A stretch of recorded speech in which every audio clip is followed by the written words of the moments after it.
என் மாணவ செல்வங்கள் அனைவருக்கும் இனிய காலை வணக்கம். என்ன குழந்தைகளே, அனைவரும் நலமாக இருக்கிறீர்களா? சரி கண்ணுங்களா, நாம் இன்று பார்க்க இருப்பது 5ஆம் வகுப்பு தமிழ் 2ஆம் பருவம். இன்றைக்கி 2ஆம் பருவங்கண்ணே. நம்ம இந்த 2ஆம் பருவத்தில் இயல் 1ல் ஏற்கனவே 2 வகுப்புகள் நம்ம என்ன பார்த்துருக்கோம்? இயல் என்னது பாடல் 1 பார்த்துருக்குறோம். அடுத்தது என்னது உரைநடை 1, துணைப்பாடம் 1 நம்ம பார்த்துருக்குறோம். இப்போ அந்த பாடல் உரைநடை துணைப்படத்தில் நம்ம என்ன தெரிஞ்சுக்கிட்டோம்? பாடல் அறிவியல் சிந்தனைகளை எப்படிலாம் வளர்த்துக்கலாம் அப்படிங்கிறத நம்ம பார்த்தோம். அடுத்தது உரைநடையிலையும் துணைப்பாடத்தில் என்ன தெரிஞ்சுக்கிட்டோம்? அறிவியல் அறிஞர்களை பற்றி நாம் அறிந்து கொண்டோம். அதே போல் இன்று நாம் பார்க்க இருக்கும் தலைப்பு கற்கண்டு அப்படிங்கிற தலைப்பில் இலக்கணம் ஒன்று பார்க்க போகிறோங்கண்ணே. கற்கண்டு அப்படின்னு ஏன் இலக்கணத்துக்கு பேர் வச்சுருக்காங்க தெரியுமா கண்ணே? கற்கண்டு எப்படி இருக்கும்? நல்லா தித்திக்கும் சுவையுடன் இருக்குமா இல்லையா? இனிப்பாக இருக்குமா இல்லையா? அதே போல் தான் நம்ம இலக்கணமும் இருக்குமா. சரி, நம்ம பாடப்பகுதி தெரிஞ்சு. ஆனால் இலக்கணத்தில் இன்றைக்கி என்ன தலைப்பு பார்க்க போகிறோம் அது தெரியுமா உங்களுக்கு? இன்றைக்கி இலக்கணத்தில் என்ன தலைப்பு பார்க்க போகிறோம்னா மூவிட பெயர்கள். மூவிட பெயர்கள் என்னென்னு தெரியுமா? தெரியாது இல்லையா?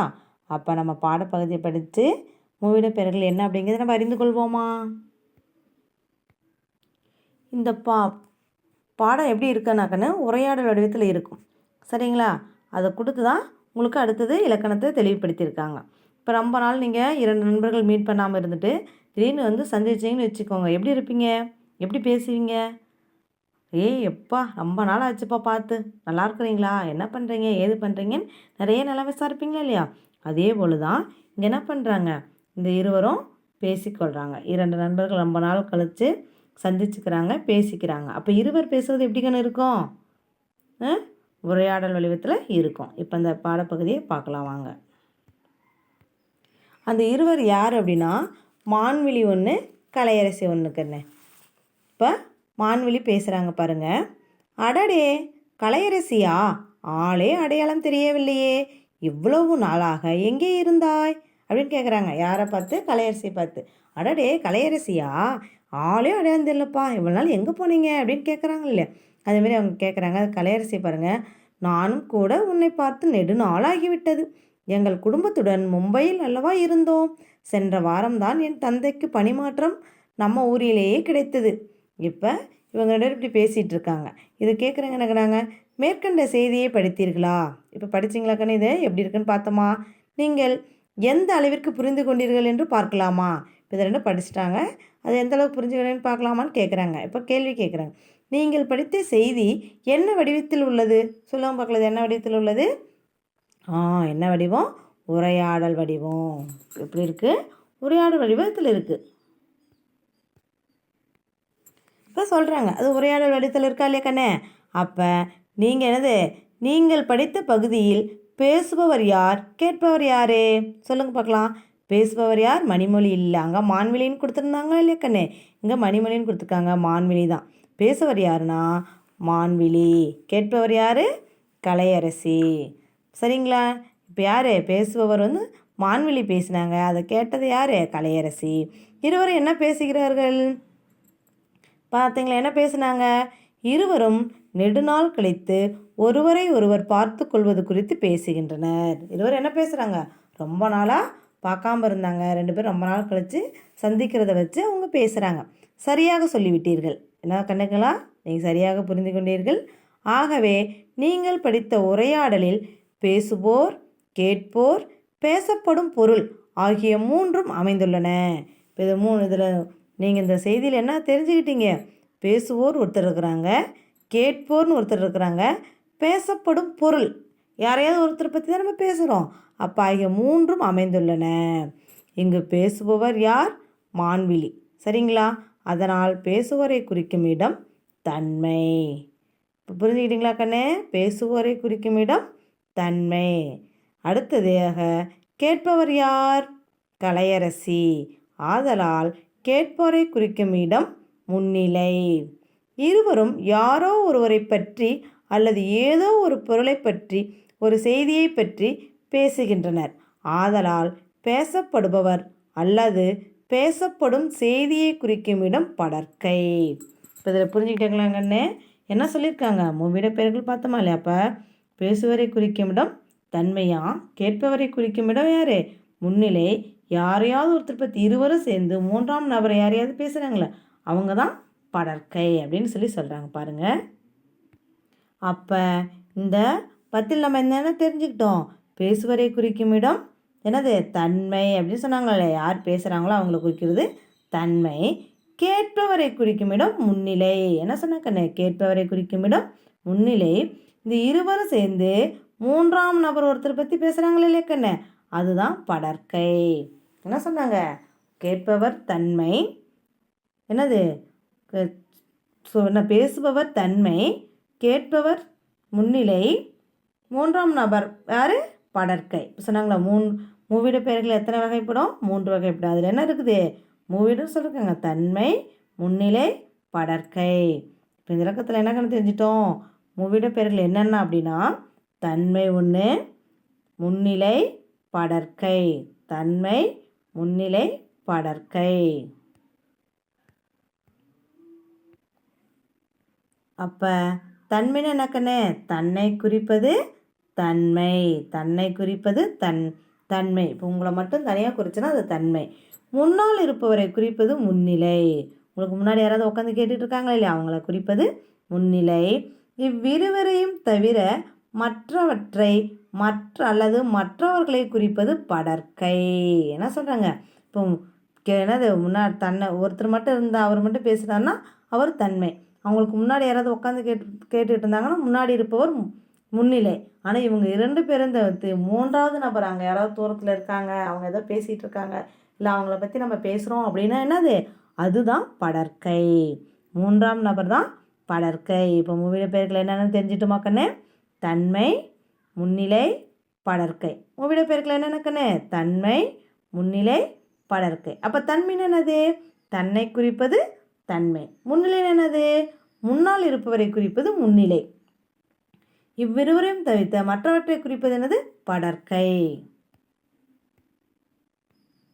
இந்த பிக்சரில் பார்க்கண்ணே, இப்போ இவங்களை ஒருத்தரை மட்டும் குறிச்சுன்னா அது தன்மை.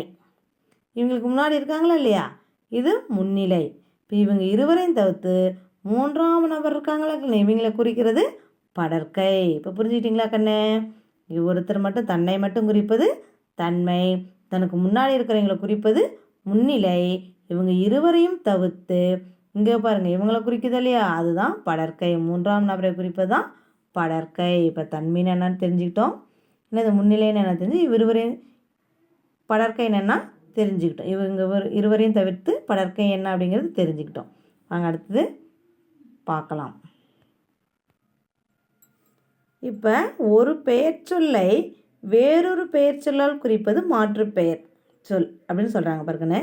ஒரு பெயர் சொல்லை வேறொரு பெயர் சொல்லால் குறிப்பது மாற்று பெயர் சொல்னு சொல்கிறாங்க. இந்த மாற்று பெயர் சொல் தான் இடம் நோக்கி தன்மை, முன்னிலை, படர்க்கை என மூவிட பெயர்களாக அமைகிறது. இப்போ மாற்று பெயர் சொல்னா என்ன கண்ணு? மாற்று பெயர் சொல்னா என்ன சொல்லுங்க பார்க்கலாம். மாற்று பெயர் சொல் அப்படின்னு சொல்கிறாங்கல்ல, அந்த மாற்று பெயர் சொல் தான் இடம் நோக்கி தன்மை, முன்னிலை, படர்க்கைன்னு உட்காந்துருக்குன்னு சொல்கிறாங்க. மாற்று பெயர் சொல்னா பார்க்கலாம் வாங்க. மாற்று என்ன பாருங்கள், இங்கே ஒரு எக்ஸாம்பிள் கொடுத்துருக்காங்க. கவிதா கடைக்கு சென்றாள், கவிதா பொருட்களை வாங்கினாள், கவிதா வீட்டிற்கு வந்தாள். இப்போ நம்ம ஒவ்வொரு இடத்துல என்ன பண்ணுறோம்? இந்த பெயர் சொல்ல பயன்படுத்துகிறோம். கவிதா கடைக்கு சென்றாள், சரியா கண்ணு? அடுத்தது கவிதா பொருட்களை வாங்கினாள், கவிதா வீட்டிற்கு வந்தாள். இப்போ நம்ம என்ன பண்ணலாம்? முதல்ல இது மட்டும் என்ன பண்ணலாம்? கவிதா கடைக்கு சென்றாள், அவள் பொருட்களை வாங்கினாள், அவள் வீட்டிற்கு வந்தாள். இப்போ அந்த பெயர் சொல்லுக்கு பதிலாக என்ன பண்ணுறோம்? அவள் அப்படிங்கிறது ஒரு நம்ம பெயர் சொல்ல சொல்கிறோம் இல்லையா, அதுதான் மாற்று பெயர் சொல். மாற்று பெயர் சொல் என்ன தெரிஞ்சுட்டாக்கண்ணே? இப்போ ஒவ்வொருத்தரையும் பேர் சொல்கிறத விட என்ன பண்ணோம்? இவர் ஒரு பையனே கடைக்கு போகிறான்னு வச்சுக்கே சொல்கிறான். கண்ணன் கடைக்கு போனான், அவன் பொருட்களை வாங்கினான், அவன் பள்ளிக்கு சென்றான் அப்படின்னு நம்ம சொல்கிறோமா இல்லையா? அப்பொழுது என்ன பண்ணோம்னா அந்த ஒரு தடவை மட்டும் பெயர் சொல்லை பயன்படுத்திட்டு அடுத்ததாக நம்ம என்ன பண்ணுறோம்? அவன் பள்ளிக்கு போனான், அவள், அவர்கள் அப்படிங்கிறத நம்ம பயன்படுத்துகிறோமா இல்லையா, அதுதான் மாற்று பெயர் சொல். மாற்று பெயர் சொல் என்ன இப்போ கண்டுபிடிச்சி பார்த்துக்கிட்டிங்களா கண்ணே? என்னது? அவள் என்ன பெயர் சொல்லுக்கு பதிலாக அவன், அவள், அவர், அவர்கள் அப்படின்னு நம்ம பயன்படுத்துகிறோமா இல்லையா, அதுதான் மாற்று பெயர் சொல். சரியா கண்ணே? இந்த மாற்று பெயர் சொல்கிறது எப்படி இடம் நோக்கி தன்மை முன்னிலை படற்கை வருதான். இந்த தன்மை முன்னிலையில் இப்போ நம்ம ஒருவராக இருந்தால் ஒருமை சொல்கிறோம், பன்மையை என்னது நிறைய பேர் இருந்தால் என்ன பண்ணுறோம் பன்மையில் சொல்கிறோம். இப்போ அது என்னன்னு பார்க்கலாம் வாங்க. பாருங்கன்னா இந்த மாற்று பெயர் சொல் தான் இடம் நோக்கி தன்மை முன்னிலை படற்கை என மூவிட பெயர்களாக அமைகிறதுன்னு சொல்லியிருக்காங்களே கண்ணே. இப்போ தன்மையில் பாருங்கள் நான், யாம், யான், யாம், நாங்கள். முன்னிலையில் நீ, நீர், நீவீர், நீர், நீங்கள். படற்கையில் அவன், அவள், அவர், அது, அவை. இப்போ சொல்லியிருக்காங்களே இல்லைக்கண்ணே. இப்போ தன்மை முன்னிலை படற்கையில் எப்படி வருதுன்னா நான் தன்மையில் எது அடங்கும் நான், நாம், யான், யாம், நாங்கள். சரிங்களா? அடுத்து முன்னிலையில் நீ, நீர், நீவீர், நீர், நீங்கள். படற்கையில் அவன், அவள், அவர், அது, அவை. இப்போ அங்கே இருக்கிறவங்களை பற்றி நம்ம பேசுகிற மாதிரி. சரிங்களா? இப்போ தன்மை முன்னிலை படற்கையில் கொஞ்சம் விளக்கமாக பார்க்கலாம் வாங்க. இப்போ தன்மைன்னு என்னக்குன்னு நம்ம பார்த்தோம். தன்னை குறிப்பது தன்மை, தன்னை குறிப்பது தன்மை. இப்போ தன்மையில் ஒருமை பன்மை இருக்குது. சரிங்களா? அது எப்படி நம்ம தெரிஞ்சுக்கிறது? நான், யான். ஒருமைன்னு என்னக்குன்னு ஒருவரை மட்டும் குறிப்பது. பன்மைனா ஒன்றுக்கு மேற்பட்டவர்களை குறிப்பது தான் பன்மை. அப்போ அந்த தன்மையில் அங்கே சில இது அடங்கியிருக்குன்னு சொன்னோம்ல கண்ணு. அப்போ எதில் ஒருமையில் எது இருக்குது பன்மையில் எது இருக்குதுன்னு பார்க்கலாம் வாங்க. நான், யான். நான், யான்னா என்னை மட்டும்தான் குறிக்கும். சரிங்களா? அப்போ என்னது யான், நான், யான் ஒருத்தர் மட்டும் தான். அப்போ அதில் நிறைய பேர்த்து குறிக்குதுன்னா நாம் எல்லாம் சேர்ந்து அப்படின்னு சொல்கிறோம்ல கண்ணு. யாமுனாலும் பன்மை தாங்க. நாங்கள் எல்லாரும் சேர்ந்து, நாம் எல்லாரும் சேர்ந்து அப்படின்னு சொல்கிறோம் இல்லையா? அப்போ ஒன்றுக்கு மேற்பட்ட இருப்பவர்களை குறிப்பது பன்மை கண்ணு. அப்போ அதில் எது பன்மையில் அடங்குது? நாம், யாம், நாங்கள். இது மூன்று பன்மையில் இருக்குது. நான், யான் ஒருமையில் இருக்குது. இப்போ அதில் ஒரு எக்ஸாம்பிள் பார்க்கலாம் பாரு. நான் பள்ளிக்கு சென்றேன். இப்போ அவங்க சொல்கிறாங்க அந்த ஒருத்தர் மட்டும் தான் இருக்காங்க. அப்போ நான் பள்ளிக்கு சென்றேன். அப்போ அந்த இருவர் என்ன சொல்கிறாங்க? நாங்கள் பள்ளிக்கு சென்றோம். இப்போ நான் பள்ளிக்கு சென்றேன், நாங்கள் பள்ளிக்கு சென்றோம். இப்போ உங்களுக்கு சென்டென்ஸ் சரியாக புரியுதா கண்ணு? ஒருமையில் எப்படி சென்டென்ஸ் வரும், பன்மையில் எப்படி சென்டென்ஸ் வரும்னு பாருங்கள். சரிங்களா? அப்போ தன்னை குறிப்பது தன்மை. அந்த தன்மையில் ஒருமை பன்மை இருக்கா இல்லைக்கண்ணே? அப்போ அதில் எப்படி சென்டென்ஸ் அமைக்கலாம்னா நான் பள்ளிக்கு சென்றேன், நாங்கள் பள்ளிக்கு சென்றோம். இப்போ உங்களுக்கு தெளிவாக புரிஞ்சுக்கிச்சா கண்ணே? அதே போல் முன்னிலை என்ன கண்ணே? முன்னால் இருப்பவரை குறிப்பது முன்னிலை. முன்னிலை என்னது? முன்னால் இருப்பவரை குறிப்பது முன்னிலை. அந்த முன்னிலையிலும் ஒருமை பன்மை இருக்குது. அந்த முன்னிலையில் என்ன பண்ணுது? ஒருமை பன்மை இருக்குது. அப்போ எதெல்லாம் ஒருமையில் அடங்குது, எதெல்லாம் ஒரு என்னது பன்மையில் அடங்குதுன்னு பார்க்கலாமா? அங்கே ஒருமையில் நீ மட்டும்தான் ஒருமை. அப்போ நீர், நீங்கள், நீவீர், நீர், அந்த மற்ற நான்குமே என்னது பன்மையில் தான் இருக்குது. சரிங்களா? நீர், நீங்கள், நீவீர், நீர் அப்படிங்கிறது எல்லாம் பன்மையில். அப்போ அதில் எப்படி சென்டென்ஸ் அமைக்கலாம், வாக்கியம் அமைக்கலாம் அப்படின்னா நீ எங்கு செல்கிறாய். இப்போ ஒரு ஆள் மட்டும் போனாங்க, நீ எங்கே செல்கிற, நீ எங்கே போகிற அப்படின்னு கேட்குறோம். அப்போ ஒன்றுக்கு மட்டும் நிறைய பேர் போகிறாங்கன்னு என்னக்கன்னு கேட்குறோம்? நீங்கள் எங்கு செல்கிறீர்கள் அப்படின்னு கேட்குறோம். நீங்கள் எங்கே போகிறீங்க, நீ எங்கே போகிற, நீங்கள் எங்கே போகிறீங்க அப்படிங்கிறதுக்கு உங்களுக்கு வித்தியாசம் தெரியுது இல்லையா கண்ணு? தான் ஒருத்தர் மட்டும் இருந்தாங்க என்ன பண்ணணும்? நீ எங்கு செல்கிறாய். ஆனால் அதுக்கே நிறைய பேர் இருந்தாலும் நீங்கள் எங்கு செல்கிறீர்கள். இப்போ அது புரிஞ்சுக்கிட்டீங்களா கண்ணு? அப்போ முன்னிலைன்னு என்னது? முன்னால் இருப்பவரை குறிப்பது முன்னிலை. அப்போ அந்த முன்னிலையில் என்னது ஒருமையில் எப்படி வாக்கியம் அமைக்கலாம்னா நீ எங்கு செல்கிறாய். பன்மையில் எப்படி அமைக்கலாம்னா நீங்கள் எங்கு செல்கிறீர்கள். இதை நீங்கள் படித்தீங்கன்னாவே தெளிவாக புரிஞ்சுக்குவீங்க. சரிங்களா? இப்போ படற்கைன்னு என்னக்கண்ணே? இப்போ ஒருமைன்னு என்னென்னு பார்த்தோம், தன்மைன்னு என்னென்னு பார்த்தோம், முன்னிலைன்னு என்னென்னு பார்த்தோம். ஆனால் படற்கை என்னது? இவ்விருவரையும் தவிர மற்றவற்றை அல்லது மற்றவர்களை குறிப்பது படற்கை. சரிங்களா கண்ணே? அப்போ படற்கைக்கு ஒருமை கொடுத்துருக்காங்க, பன்மை கொடுத்துருக்காங்க. அந்த ஒருமை என்னது? அவன், அவள், அது. சரிங்களா? ஒருத்தர் மட்டும்தான் குறிக்குது. அவன் அங்கே இருக்கான், அவள் அங்கே இருக்கா, அது அங்கே இருக்குது. அதுன்னு என்னதுக்குன்னு என்னது? அக்ரிணியை குறிப்பது. சரிங்களா? அப்போ பன்மையில் அவர், அவை இதெல்லாமே பன்மையில் அடங்கும். அப்போ அங்கே ஒரு மயில் மட்டும் விரித்து ஆடிட்டு இருக்கா. அப்போ என்ன சொல்கிறாங்க? அது தோகையை விரித்து ஆடியது. ஒரே ஒரு மயில் மட்டும் ஆடுறதுனால என்ன சொன்னாங்க? அது தோகையை விரித்து ஆடியது.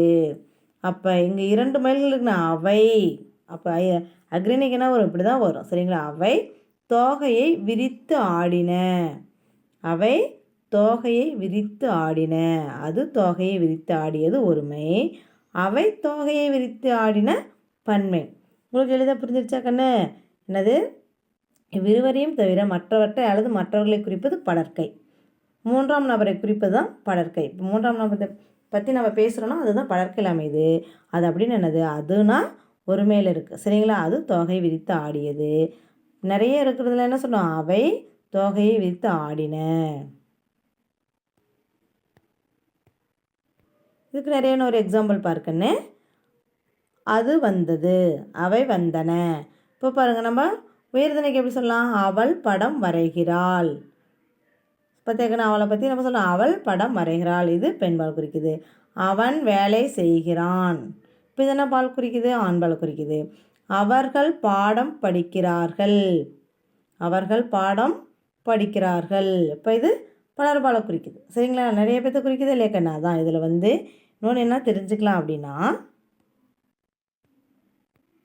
வேறு சில குறிப்புகள் பார்க்கணும். என்னென்னா, தன்மை முன்னிலை பெயர்கள் ஒருமை பன்மைகளை மட்டும் உணர்த்துமா. என்னது? ஒருமை பன்மைகளை மட்டும் உணர்த்துமா. நீ, நீர், நீங்கள், என்னது? நான், நாங்கள் அப்படிங்கிறது மட்டும்தான் உணர்த்தும் அப்படின்னு சொல்கிறாங்க. ஒருமை பன்மைகளை மட்டும் உணர்த்தும். ஆனால் படற்கை பெயர்கள் என்ன? திணை, உயர்திணை, அக்ரிணை இருக்கா இல்லையா? பால், ஆண்பால், பெண்பால், பலர்பால், ஒன்றன்பால், பலவின்பால் இருக்கா இல்லையா? அதை உணர்த்தும். எண் ஆகிய 3ஐயும் உணர்த்துமா. சரிங்களா? இப்போ இதில் தெரிஞ்சுக்கிட்டுமா? என்னது? படற்கை என்னென்ன உணர்த்தும்? திணை இருக்குது அந்த இடத்துல, பால் இருக்கும், அவன் ஆண்பால் சொல்கிறோமா, அவள் பெண்பால் சொல்கிறோமா, அது மாதிரி தான். இல்லை அது அப்படின்னா அக்ரிணையை குறிக்குது. இந்த மாதிரி இருக்குமா? இப்போ என்னது? திணை உணர்த்துமா, பால் உணர்த்துமா, எண் ஆகியவற்றை உணர்த்தும். எது? படற்கை. இப்பொழுது என்னது? தன்மை முன்னிலை படற்கை ஒருமையில் எப்படி அமையும், பன்மையில் எப்படி அமையுங்கிற வாக்கியத்தை நம்ம பார்த்து தெரிஞ்சுக்கிட்டோம். அடுத்ததாக பார்க்கணும், தற்போதைய வழக்கில் அவர் என்பது ஒருவரை குறிக்கிறது. இப்போ ரெஸ்பெக்டாக கொடுத்தோன்னு அந்த மரியாதையை சொன்னோம்னா அவர் வருகிறார், ஆனால் ஒருத்தர் தான் வருவார், ஆனால் அவர் வருகிறார் அப்படின்னு சொல்லலாம். அப்போ என்னது? தற்போதைய வழக்கில் அவர் என்பது ஒருவரை குறிக்கிறது. அவர்கள் என்பது பலரை குறிக்கிறது. எடுத்துக்கிட்டு பண்ண, அவர் பேசினார், அவர்கள் பேசினார்கள்.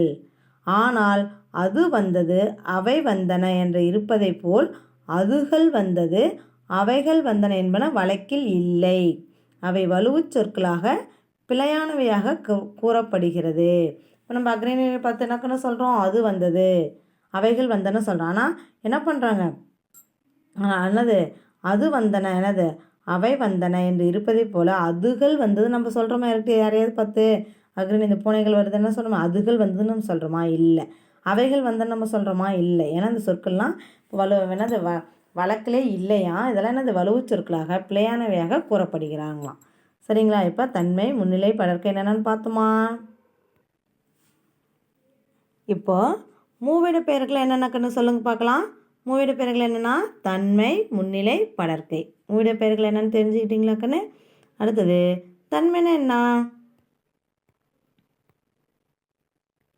தன்மை என்பது தன்னை குறிப்பது தன்மை. முன்னிலை என்னது? முன்னால் இருப்பவரை குறிப்பது முன்னிலை. படற்கைன்னு என்னது? இவ்விருவரையும் தவிர மற்றவற்றை அல்லது மற்றவர்களை குறிப்பது படற்கை. இப்போ இலக்கணத்தில் நீங்கள் தன்மை முன்னிலை படற்கை பற்றி தெரிஞ்சுக்கிட்டீங்களா கண்ணு? இப்போ தன்மையில் ஒருமை பன்மை தெரிஞ்சுக்கிட்டீங்க, முன்னிலையிலும் ஒருமை பன்மை தெரிஞ்சுக்கிட்டீங்க, படற்கையிலையும் ஒருமை பன்மை தெரிஞ்சுக்கிட்டீங்க. அதில் எப்படி வாக்கியங்கள் அமைக்கலாம் அப்படிங்கிறத நீங்கள் தெரிந்து கொண்டீர்கள். இப்பொழுது என்ன அப்படின்னா, தன்மை என்னது மூவிட பெயர்களை பற்றி ஒரு அட்டவணை கொடுத்துருக்காங்க, பார்க்கலாம் வாங்க. மூவிட பெயர்கள் ஒருமையும் பன்மையும் பாருங்கள். ஒருமை பன்மை கொடுத்துருக்காங்க. நீங்கள் நான் முதல்ல சென்டென்ஸ் எப்படி அமைக்கணும், வாக்கியம் எப்படி அமைக்கணும்னு சொல்லி கொடுத்தனா இல்லையாக்கண்ணே? அதே தான் பாருங்கள். தன்மையில் ஒருமை பன்மை பாருங்கள். ஒருமை என்னது? நான் யான். தன்மையில் என்னது? ஒருமை என்னது? நான் யான். அதே பன்மையில் நாம் யாம் நாங்கள். சரிங்களாங்களுக்கான அடுத்தது முன்னிலையில் பார்க்கணும். ஒருமை பன்மை. ஒருமையில் என்ன இருக்குது? நீ நீர் நீர் இருக்குது. சரிங்களா? அது பன்மையில் என்னது? நீவீர் நீங்கள் அப்படிங்கிறது என்னது? நீவீர் நீங்கள் இருக்குது. பார்க்கணும். மூவிட பெயர்களை ஒருமையும் பன்மையும் பாருங்கள். தன்மை முன்னிலை படற்கை இருக்காங்கன்னு. அப்போ தன்மையில் ஒருமை என்னென்ன இருக்குன்னா நான் யான். பன்மையில் நாம், யாம், நாங்கள். அடுத்து முன்னிலையில் பிறக்குன்னா ஒருமையில் நீ மட்டும்தான் இருக்குது. பன்மையில் நீர், நீங்கள், நீவீர், நீர் இருக்குது. சரிங்களா? இப்போ படற்கையில் ஒருமை பன்மையில் அவன், அவள், அது. ஒருமையில் பாரு அவன், அவன், அவள், அது. ஆனால் பன்மையில் அவர், அவை இருக்க இதான் அட்டவணை. நம்ம ஒருமையில் எப்படி இருக்கும், தன்மையில் எப்படி அமையும் வாக்கியம், பன்மையில் எப்படி அமையும் அப்படிங்கிறது இதை வச்சு நம்ம தெரிஞ்சுக்கலாம். சரிங்களா? இப்போ மூவேடு பெயர்கள்லாம் என்னன்னு தெரிஞ்சுக்கிட்டோம். என்னது? தன்மை, முன்னிலை, படற்கை. அப்போ அந்த தன்மைன்னு என்ன, முன்னிலைன்னு என்ன, படற்கை அப்படிங்கிறத நம்ம எல்லாம் தெரிஞ்சுக்கிட்டோம். இப்போ மதிப்பீட்டு வினாக்களுக்கு செல்லலாம் வாங்க. இப்போ பாருங்கண்ணே, சரியான சொல்லை தெரிவு செய்து எழுதுவோமா? சரியான சொல்லை தெரிவு செய்து எழுதலாமா? முதல் வினா பாருங்கள். டேஸ் எங்கு சென்றீர்கள்? நல்ல கொஸ்டின். வினாவை நல்லா உற்று கவனிக்கணும். இப்போ என்ன எப்படி கேட்கலாம்? டேஸ் எங்கு சென்றீர்கள் அப்படின்னு கேட்டிருக்காங்க. இப்போ 4 ஆப்ஷன் கொடுத்துருக்காங்க இல்லையா? ஆளை பாருங்கள். நீ, நாங்கள், நீங்கள், அவர்கள். இப்போ எது கரெக்டான பொருந்துன்னு சொல்லுங்கள் பார்க்கலாம். நீ எங்கு சென்றீர்கள் வருமா? இல்லை நாங்கள் எங்கு சென்றீர்கள்னு வருமா? இல்லை அவர்கள் எங்கு சென்றீர்கள்னு வருமா? இல்லை. அப்போ எது சரியான பதில்? தான் சரியான பதில். நீங்கள் எங்கு சென்றீர்கள், நீங்கள் எங்கு சென்றீர்கள். அடுத்து பாருங்கண்ணே, இரண்டாவது வினா. செடியில் பூக்கள் பூத்திருந்தன, டேஸ் அழகாக இருந்தன. அப்போ சரியான பதில் எதுன்னு சொல்லுங்க பார்க்கலாம். அ அது, ஆ அவை, இ இவள், ஈ அவர். அப்போ சரியான பதில் எது? அவை. ஆ அவை. செடியில் பூக்கள் பூத்திருந்தன, அவை அழகாக இருந்தன. பன்மையில் வரும்போது அவை தாங்கன்னு வரும். அதான் சொல்கிறாங்க. செடியில் பூக்கள் பூத்திருந்தன, அவை அழகாக இருந்தன. அடுத்தது மூன்றாவது என்ன பாருங்கன்னு. இந்த வேலையை டேஸ் செய்தேன். பதில் பாருங்க. ஆ அவன், ஆ அவர், இ நான், ஈ அவள். இப்போ எப்படிக்கன்னு வரும்? இந்த வேலையை அவன் செய்தேன் அப்படி வருமா? இந்த வேலையை அவர் செய்தேன் வருமா? இல்லை இந்த வேலையை அவள் செய்தேன் வருமா? இல்லை. இந்த வேலையை நான் செய்தேன். கரெக்டாக சென்டென்ஸ் அமைதான்னு பார்க்கணும். சரிங்களா? அப்போ இந்த வேலையை நான் செய்தேன் பாருங்கள். இப்போ எப்படி சரியான பதில்? முதல் வினா நீங்கள் எங்கு சென்றீர்கள். இரண்டாவது செடியில் பூக்கள் பூத்திருந்தன, அவை அழகாக இருந்தன.